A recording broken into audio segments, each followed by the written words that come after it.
Hola, ¿qué tal? ¿Cómo les va?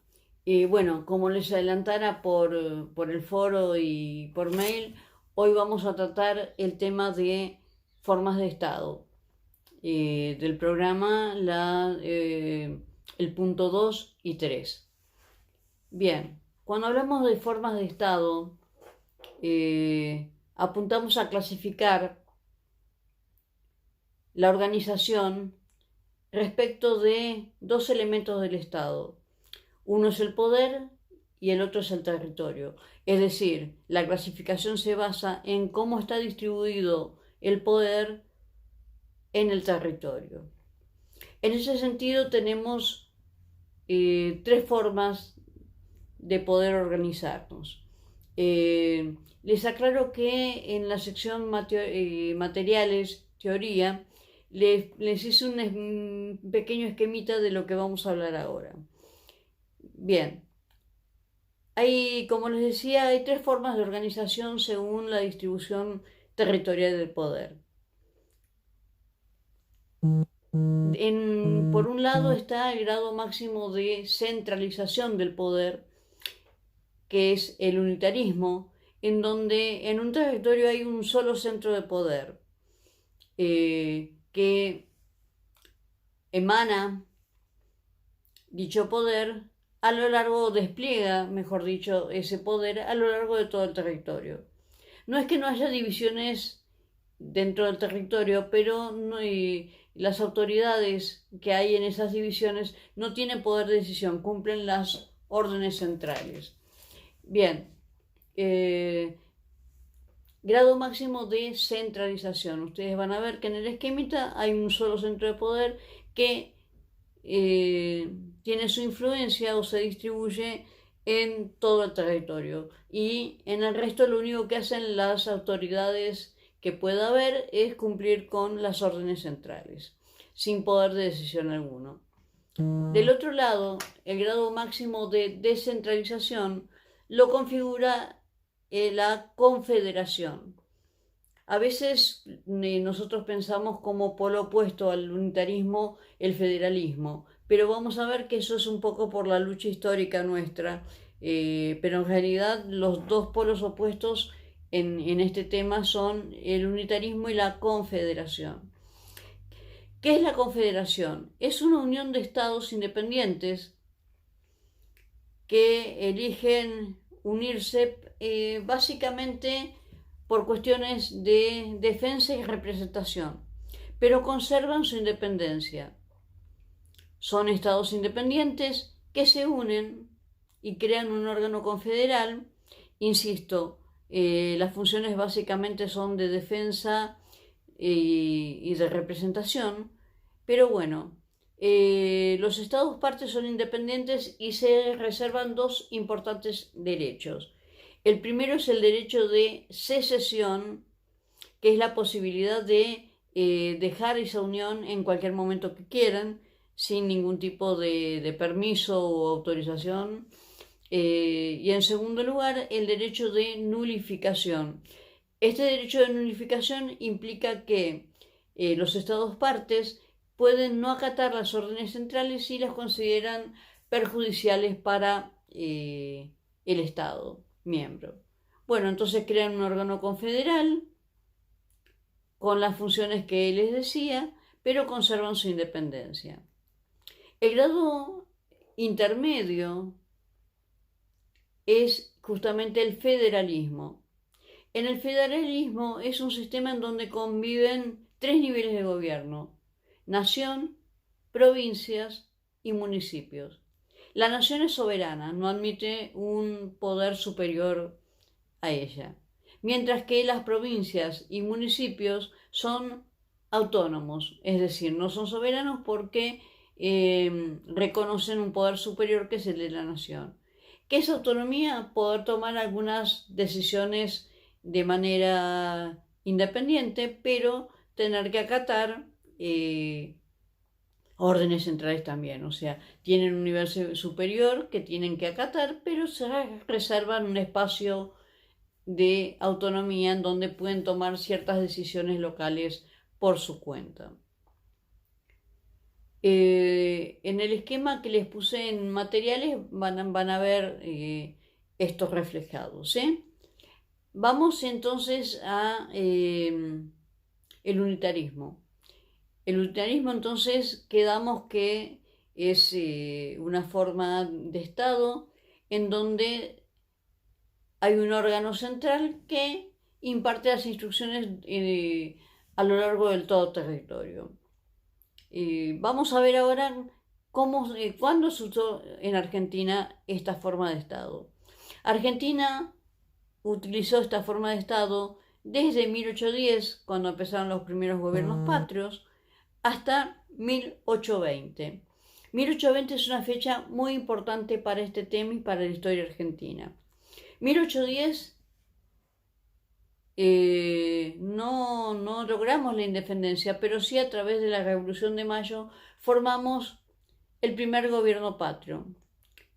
Así tenemos la primera junta grande, primer y segundo triunvirato y la época de los directores supremos, ¿sí?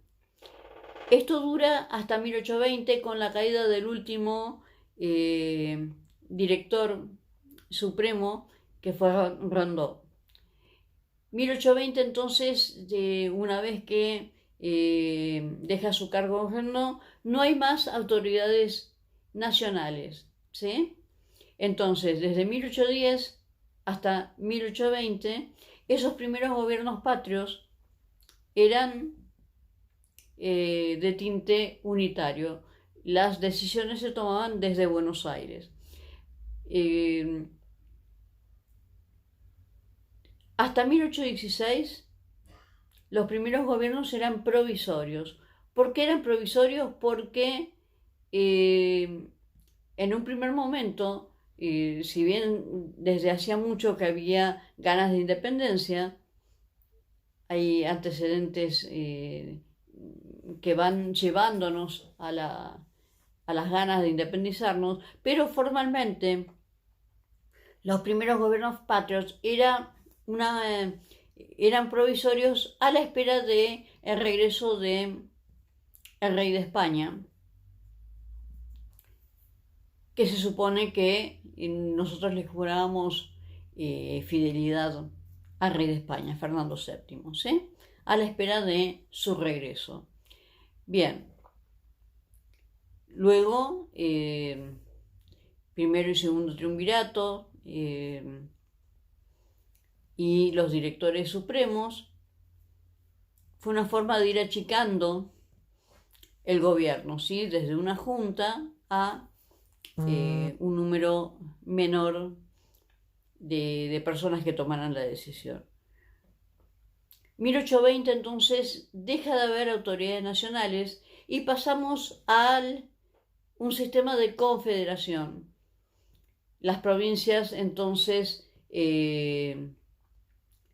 son autónomas, no hay un órgano central, empieza el proceso de caudillismos, nacen los caudillos federales, los caudillos en cada provincia, se manejan solas y se van uniendo a través de los que se conocen como los pactos preexistentes, que los nombra el preámbulo de la Constitución. Tarea para cuando les pueda preguntar es cuáles son los pactos preexistentes. Uno, por ejemplo, es el del Pilar. Pero bueno, ¿cuáles fueron los pactos preexistentes?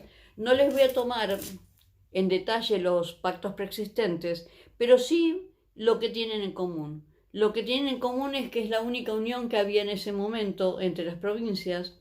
Tenía el objetivo de resolver conflictos limítrofes, por ejemplo, tratar temas comerciales, y siempre iban preparando el terreno para lo que era el gran alero, que era la Unión Nacional,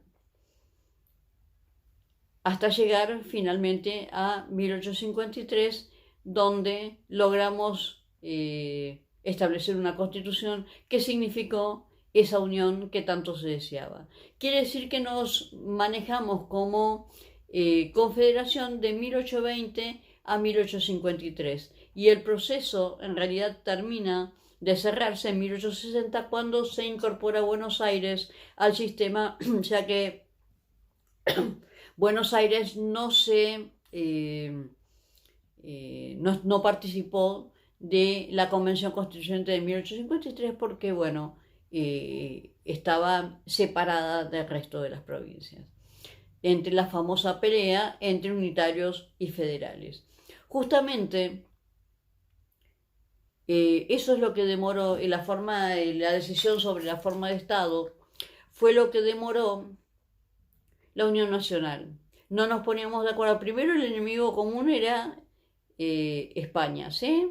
Sacarnos, independizarnos, dejar de pertenecer a España, que tanto nos perjudicaba económicamente con el monopolio, no nos permitía tener autoridades que hubieran nacido acá, tenían que ser españoles las autoridades, en fin, una serie de actos que molestaban y mucho. El abandono del virrey durante las invasiones inglesas, había muchas molestias, pero en definitiva entonces, primero el enemigo o el objetivo era independizarnos, logramos hacernos, pero no nos ponemos una vez sacado ese peligro de el yugo o la opresión de España, no nos poníamos de acuerdo en cómo organizarnos desde este punto de vista de el poder, cómo iba a estar el poder.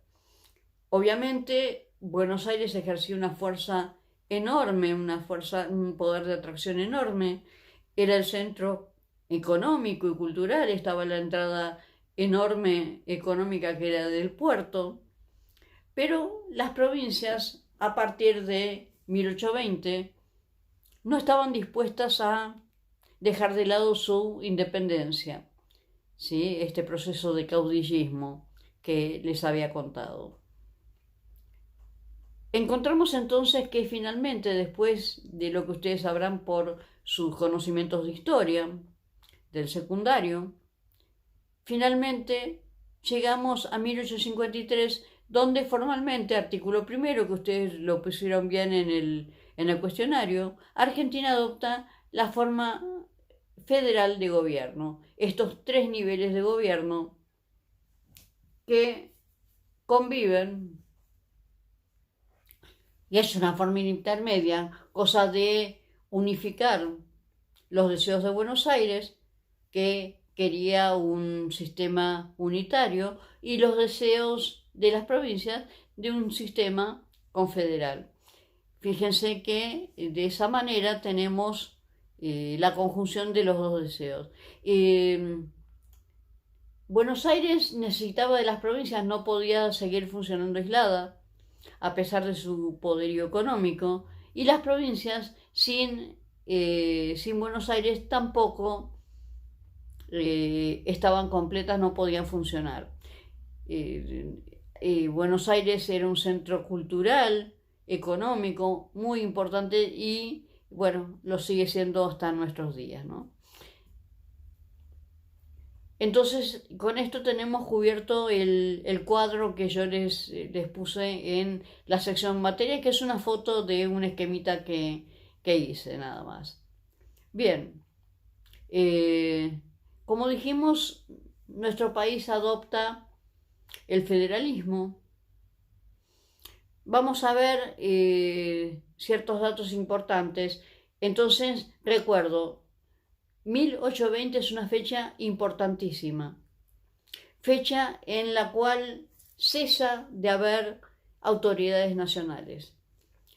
Para interpretar bien el federalismo argentino, también tenemos que entender que las provincias son preexistentes, son anteriores al Estado, son las provincias que por su voluntad crean el Estado. Quiere decir que ellas, que eran independientes a través de este sistema de confederación, se desprenden de ciertos poderes para dejarlos en manos del gobierno nacional.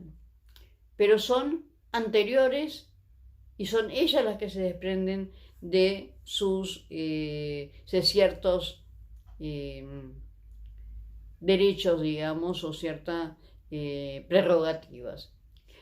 A esto llamamos lo que decimos que es la cláusula federal, es decir, que las provincias se reservan todo el poder no delegado expresamente en la Constitución. Quiere decir que cuando tenemos dudas si una atribución es nacional o provincial, la duda favorece a las provincias, porque todo lo que no está expresamente delegado a la nación le queda a las provincias.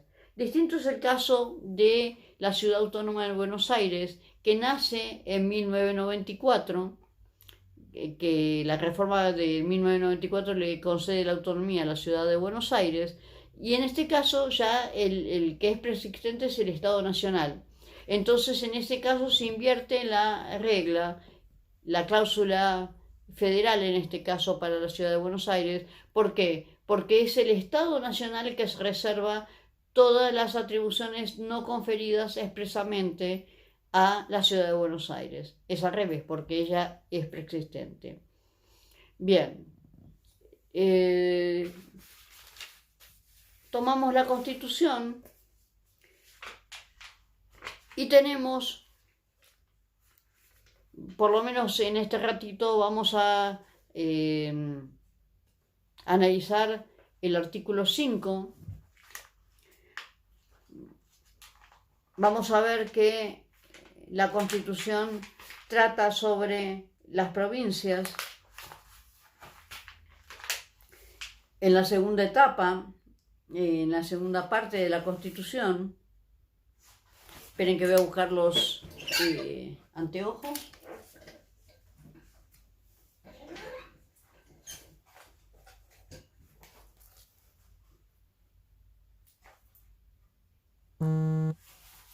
Esperen que busco.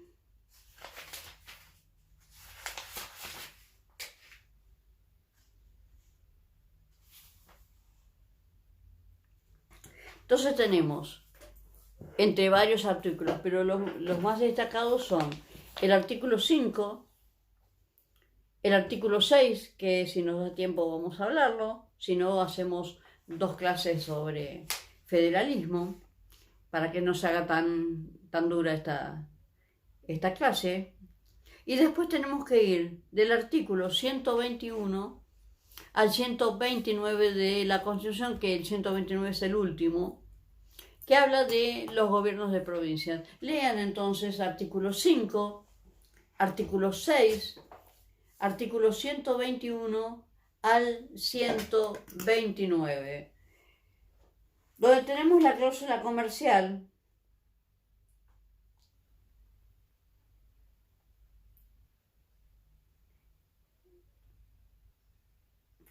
es el artículo 121. Las provincias conservan todo el poder no delegado por esta Constitución al gobierno federal. Era lo que habíamos hablado antes. Entonces tengan en cuenta que la cláusula federal está en el artículo 121, mientras que la cláusula federal para la Ciudad de Buenos Aires la encontramos en una ley llamada Ley Cafiero, averigüen su número, en donde está esta cláusula, en donde la nación es la que se reserva todo poder no delegado expresamente a la Ciudad Autónoma de Buenos Aires. Bien, vamos al artículo 5 de la Constitución. El artículo 5 de la Constitución nos establece cómo es la autonomía provincial. Desde ya les adelanto que la autonomía provincial es una autonomía condicionada. ¿Dónde están esas condiciones? Justamente en el artículo 5. Como regla mnemotécnica, el 5 es el artículo que establece la autonomía provincial y son 5 las condiciones que se le pone a dicha autonomía. Cada provincia dictará para sí una constitución bajo el sistema representativo republicano, de acuerdo con los principios, declaraciones y garantías de la Constitución Nacional y que asegure su administración de justicia, su régimen municipal y la educación primaria. Bajo de estas condiciones, el gobierno federal garante a cada provincia el goce y ejercicio de sus atribuciones. Bien, acá está la autonomía provincial. Se dictan su propia constitución, se rigen por ella, eligen gobernantes, siempre y cuando cumplan con 5 condiciones que están ahí en el artículo 5. Primera condición, respetar el sistema representativo y republicano de gobierno. Esto quiere decir que no podría haber un régimen monárquico en una de las provincias, o no podría faltar la división de poderes en una provincia, ¿sí? Por ejemplo, porque no estaría el sistema representativo y republicano respetado. Por otro lado, las provincias también tienen que respetar los principios, declaraciones y garantías de la Constitución Nacional. Esto como piso. Si quieren conceder más derechos y más garantías, lo pueden hacer, pero mínimo no pueden faltar las existentes en la Constitución Nacional. Segunda condición esa. Tercera condición es garantizar la administración de justicia como órgano independiente, garantizar la educación primaria también como piso. Si quieren garantizar otros niveles de gobierno lo pueden hacer, pero como piso la educación primaria. Y también dice que tiene que garantizarse un régimen municipal, es decir, que dentro de cada provincia tiene que haber división en municipios. Bien. Artículo 5. Luego dijimos que hay otro nivel de gobierno que es el municipal. Respecto al nivel municipal, dijimos que es también autónomo, pero su autonomía no la vamos a encontrar establecida en la Constitución Nacional ni en este artículo. Vamos al artículo 123 de la Constitución. Espérenme un segundo.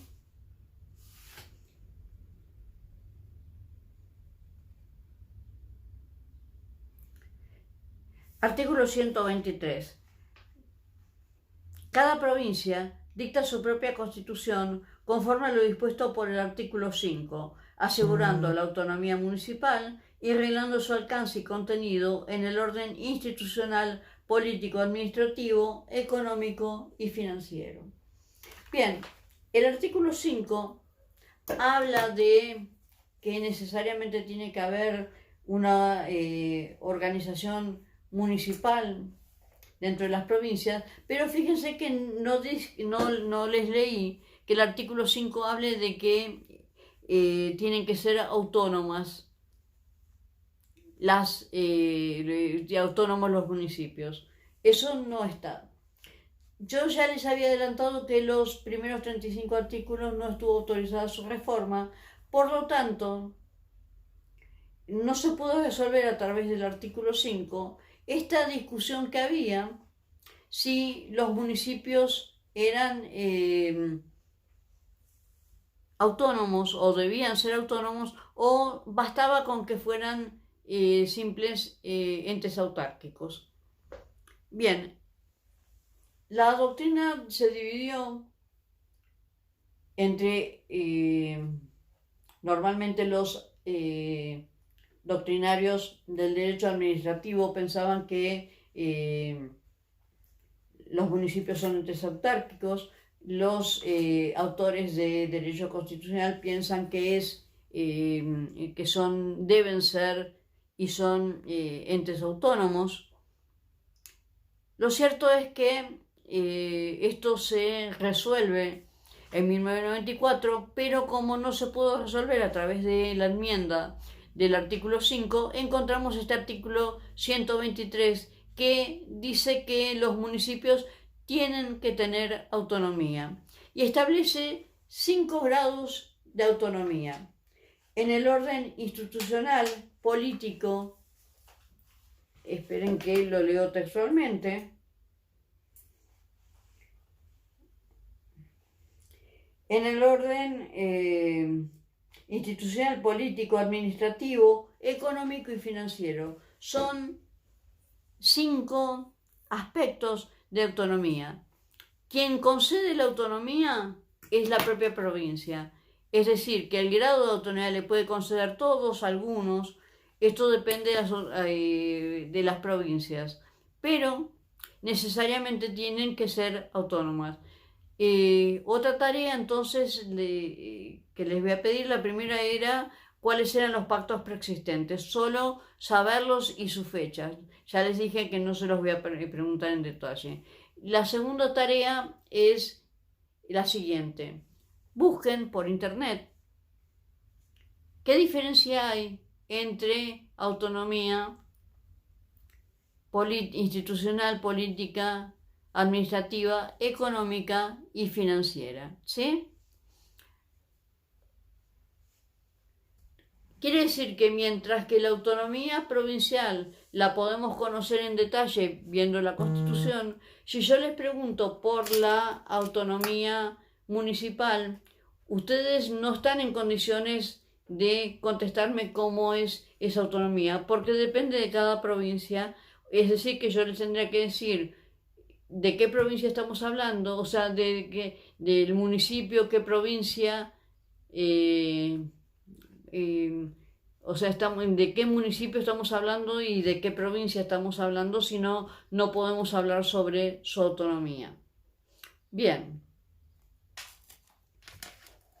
Entonces también les pido, para avanzar, que lean el resto de los artículos del 121 al 129. Me parece que para que no se haga muy pesado, en otro video, para la clase siguiente, vamos a seguir con los temas de esta unidad que son bastantes. Después también quiero que lean el artículo 124 de la Constitución, que es producto de la reforma. No estaba antes, y tiende a tratar de resolver una cuestión que todavía no hemos hablado, que es la siguiente. El gran desafío para el federalismo argentino cuando se optó por el federalismo es que nuestro territorio es muy extenso. La población está de manera asimétrica instalada, en algunos puntos está muy poblado, en otros escasamente poblados. Todo esto dificulta el federalismo. ¿Por qué? Porque ante los diversos climas, riqueza del suelo, diferentes opciones de explotación, hay provincias mucho más favorecidas que otras. Lo mismo, entonces, a su vez, esto hace de que la población se distribuya asimétricamente, y esto lleva, en definitiva, a que haya provincias ricas y provincias pobres. Mientras haya esta asimetría o esta diferencia entre provincias ricas y provincias pobres, es muy difícil tener un federalismo sano. Y es muy difícil tener provincias realmente autónomas porque dependen de la nación para subsistir. ¿Por qué? Porque hay algunas provincias que tienen escasas posibilidades de recursos propios. Lo ideal es, como también a nivel individual, de que no se viva de la asistencia, sino contar con recursos propios que nos haga libres y no depender de nadie, mucho menos del Estado. Bien. Artículo 124, entonces, intenta favorecer el federalismo en esto de que las provincias tengan una mejor calidad de vida, o sean, el grado de desarrollo sea equivalente en de las 24 unidades federativas, ¿sí? Tenemos 24 unidades federativas, 23 provincias y una ciudad autónoma. Me parece que eso va a dar lugar a otra clase porque, bueno, para no aburrirlos tanto en esta clase que no se haga muy extensa. Bien, artículo 124. ¿Cuáles son las novedades que traen? La primera, lean la posibilidad de que las provincias firmen tratados internacionales con potencias extranjeras, sin autorización de la nación, solamente el conocimiento, con conocimiento del Congreso, ¿sí? Obviamente que no debe afectar el crédito público, no debe, o sea, ahí van a ver las pautas, ¿no es cierto?, para que tengan esta posibilidad, ¿sí? No es un permiso indiscriminado, sino que, bueno, con las pautas que dice el artículo 124, pueden celebrar tratados internacionales. La otra cosa importante, y acá viene entonces lo tercero que les voy a pedir, es que se permite, no se obliga, se permite que las provincias formen regiones. Desaclaro que esto no es como las regiones que conocemos de geografía de secundario, región patagónica, no sé, de Cuyo, mesopotámica, sino que son regiones que permiten la Constitución para potenciar los recursos y mejorar la calidad de vida de provincias que tengan afinidades. Dijimos que nuestro país es muy extenso y por lo tanto tal vez hay provincias que sí tienen cuestiones en común, suelo, economía, lo que sea, y conviene que optimicen sus recursos creando una región.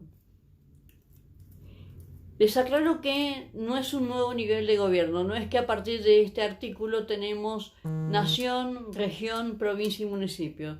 No es un nivel de gobierno, pero bueno, lo que les iba a pedir es que entonces averigüen qué regiones existen a partir de este permiso del artículo 124 de la Constitución Nacional. Insisto, es una sugerencia, no es una imposición, pero bueno, está bueno para que las provincias no dependan únicamente de las migajas de la coparticipación nacional de impuestos, o sea que la provincia dependa de los recursos que le manda la nación, que eso en su momento los vamos a ver también. Bueno, creo que por hoy es suficiente.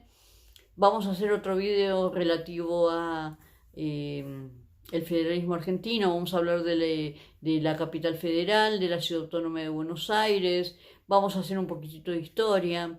Esto de estas 24 unidades federativas, cuáles fueron las primeras, cómo fueron surgiendo las siguientes. Bueno, les mando un saludo virtual, agradeciéndoles enormemente su participación y sus ganas de llevar adelante este cuatrimestre a pesar de todos los tropiezos que estamos teniendo. Lamento haber tenido solamente una clase, de no haber tenido tiempo para conocerlos un poquito más, pero bueno, ya nos vamos a desquitar en junio. Bueno, nos vemos seguramente antes de la próxima clase. Voy a hacer un nuevo video para que tengamos material para charlar. El lunes los voy a evaluar, o mejor dicho, no evaluar, voy a hacerles preguntas relativas a los temas que hemos tratado hoy, que refuercen con la bibliografía. Bueno, hasta luego, un saludo.